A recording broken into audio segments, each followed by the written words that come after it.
In mid-October, my girlfriend and I took a road trip.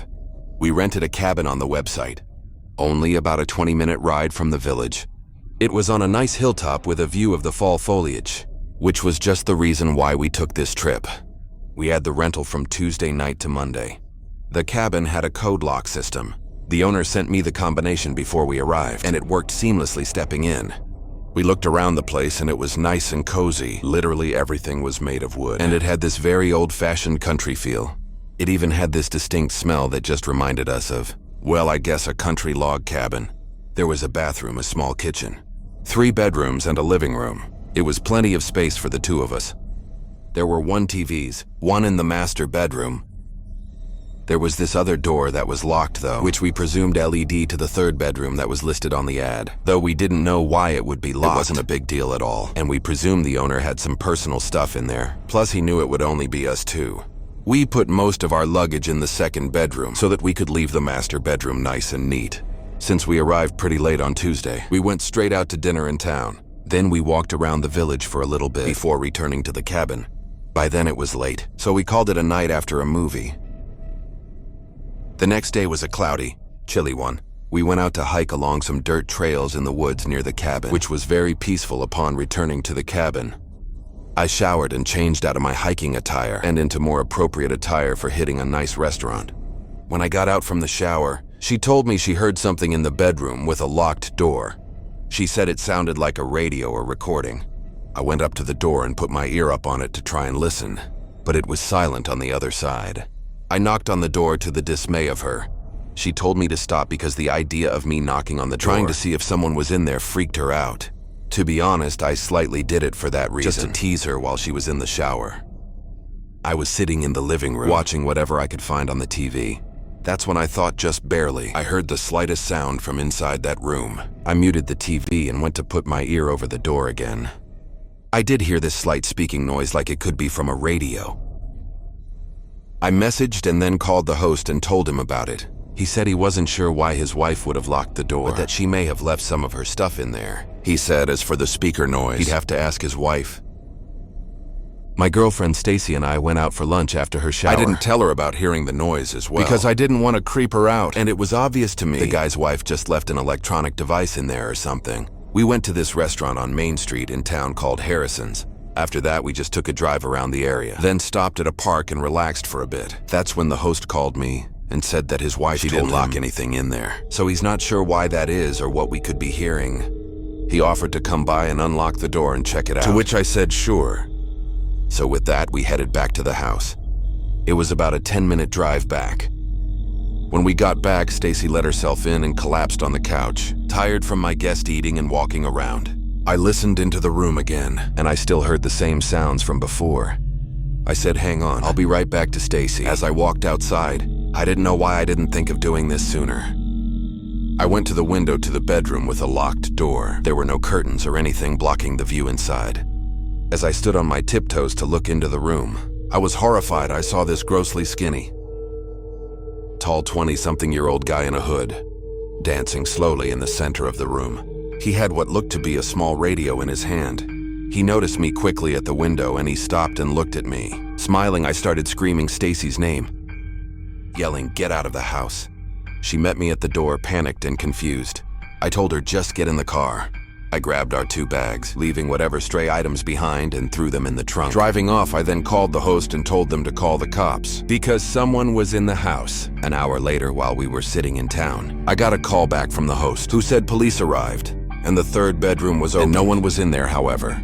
They found multiple empty bags of chips under the bed, implying someone was in fact in there.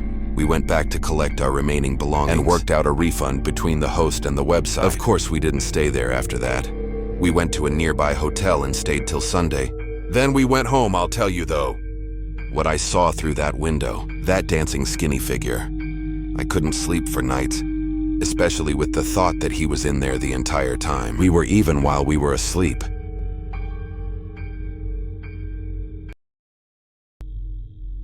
It happened after a long Saturday night, halfway through October, a rainy one, and drinks were taken. I was at this Halloween-themed housewarming party with all my friends. I didn't wear a costume because I came straight from work, already pretty exhausted. I took an Adderall to wake myself up before going, and I stopped at a gas station to pick up some White Claws. There were a decent amount of people there. I'd say 20-30 to I had to meet a few people that I'd never met before. All this socializing and drinking was keeping me awake, but deep down I kind of wanted to just get home and go to bed. Working in a hospital means I get crazy hours, and my sleep schedule's all over the place. I eventually saw a good opportunity to do an Irish goodbye through the backyard. I didn't even really have it in me to say goodbye to 20 people. I really shouldn't have driven home with alcohol in my system, and I don't recommend anybody ever do that. Always call an Uber. I ran through the rain and got in my Subaru and just started to drive. No music on, I wasn't in the mood. I just wanted peace and quiet, to listen to the rain hitting the windshield. And driving down some quiet residential road, I spotted a girl walking in the rain. No umbrella, no jacket, nothing. She stopped walking and looked at my car. As I drove nearer to her, I definitely let out a sigh, as I contemplated whether I should just keep going or not, and my more compassionate side told me to pull over. I rolled down my window and asked if she needed a ride. Without answering, she got in the back seat of my car. I asked her where she was going. She said just down to the end of this road, so that's where I took her. As I stopped at the second stop sign, I asked her why she's out in the rain. She said she was just in a hurry back and didn't want to call a cab. I said that's understandable, making a joke about how expensive cabs and Ubers are. I introduced myself as Jake and she said Ali. Thanks for picking me up after that. No more words were exchanged. I continued down the street until I saw a dead-end sign approaching. I stopped at the final sign, then asked, "Is it past the dead-end sign?" She didn't answer as I was halfway through that little intersection. I looked in the rearview mirror and my heart sank. She wasn't in the reflection. I stopped on the brake and turned around. She wasn't in the back seat. I quickly pulled to the side of the road and got out. I hurried to check the entire backseat row. She wasn't there, not on the seat, not on the floor. I looked down the empty road, lit up only by the occasional street light. There was no one in sight, but there was no possible way she even got out from the car. I had not once heard the door either opening or closing, and there's no possible way she just snuck out from the car unheard. I was starting to question my sanity. I started feeling around the seat and floor where she sat. It was completely dry. It would have had to have been somewhat wet from her. After being in the rain, I stood there in the rain, dumbfounded, confused and scared.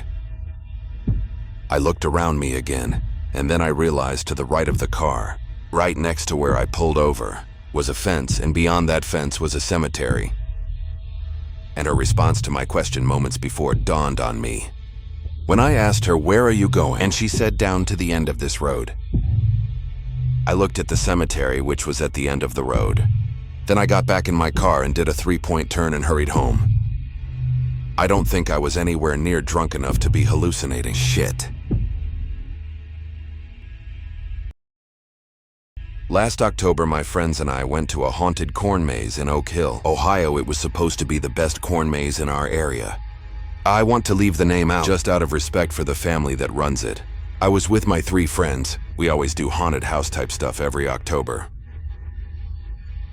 On the line to get into the attraction, we overheard some kids saying how last year the maze had to shut down for a night because some kid was actually hurt by one of the workers.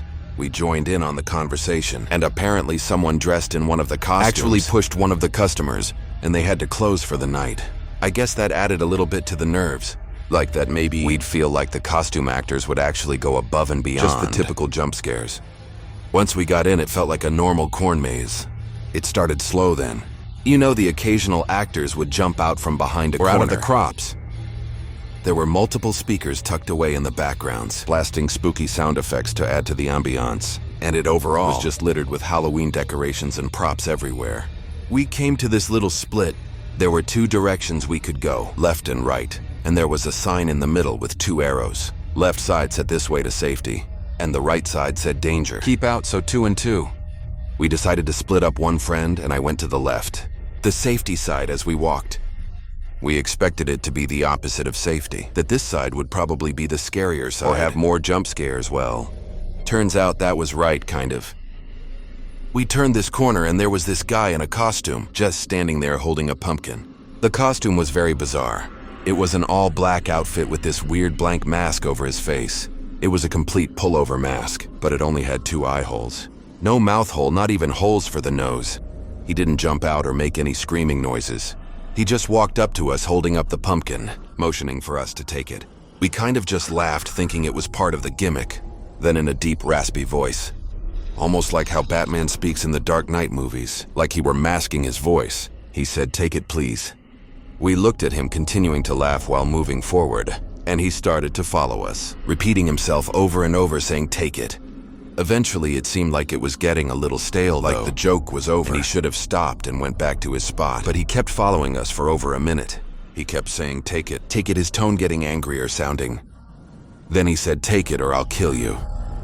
Now, I didn't take that seriously, obviously, given that we were in a corn maze, but I did find it to be a little aggressive of a line. I took the pumpkin from him and he seemed to stop following us. We continued walking until we bumped into Joe and Carl again at the point where the 2 separate paths merged, and they both laughed, asking why I was holding a pumpkin. I explained, everyone agreed. I should just take the pumpkin home with me at this point anyway. Continuing on through the corn maze. It was a pretty traditional standard attraction after that. At one point though, one of the actors actually broke character and came up to me and said, "I can't steal the pumpkin." I told him one of the workers gave it to me and he asked which one. I said the guy in the black with the white blank mask. He seemed confused and asked where the worker was. I told him on the left side of the fork in the path. He then walked in that direction, not saying anything. We all thought it was really weird, and took us out of the immersion a little bit quickly. After that, we made it to the end, and it was only then, when there was enough that I realized the pumpkin was carved on the inside and the top of it was cut. I grabbed it by the stem and pulled off the top, expecting something to be in there. And oh, there was on the bottom of the inside of the pumpkin. At first, I didn't know what they were. To be honest, I thought they were some kind of food till I picked one up. I realized it was a severed human finger, a very real one, and there were probably 9 more in there.